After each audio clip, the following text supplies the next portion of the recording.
Is that I've been a practicing psychologist for over 30 years and have served in various roles in different state associations that I've belonged in, and have been a very active member in support of prescribing authority for psychologists.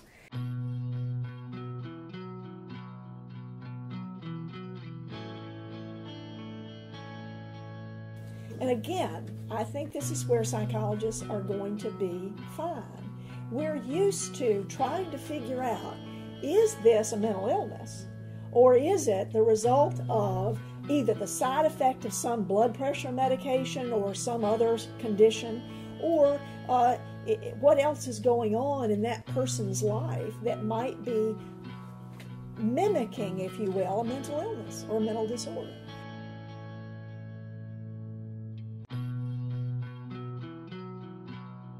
But we do know that there is no reason for you to be afraid. What's more important is for you to practice good psychology, good risk management strategies.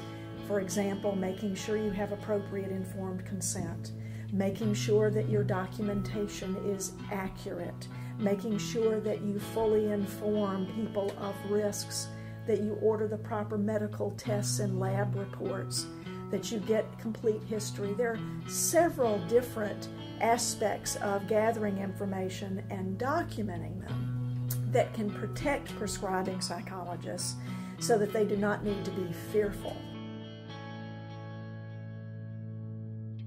They say to me, "Oh, I never speak to my psychiatrist as openly as I speak to you. I couldn't imagine talking to my psychiatrist about these things." And when I've asked, "Well, why not?" they say, "I don't even know this person. I go in for 15 or 20 minutes every 6 weeks. I'm going to tell them things?"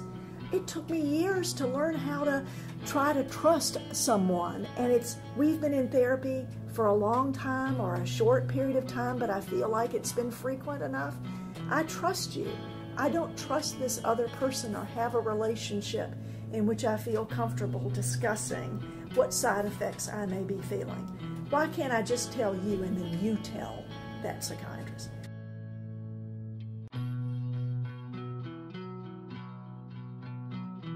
So that's not a lot of time for us to gain any experience in being able to predict whether or not prescribing psychologists are at greater risk. But what I can tell you is we don't have any data that says that prescribing psychologists are a greater risk than anyone else who prescribes. We don't have that data either, and to me that's just as significant. I think that legislators should pay particular attention to the fact that psychologists are the best mental health practitioners in the area of mental health. What legislators can be comfortable with is that clinicians are trained as clinicians first. They are going to ask questions and be more in tune with certain behaviors, certain side effect ramifications and displays than almost any other kind of practitioner or professional.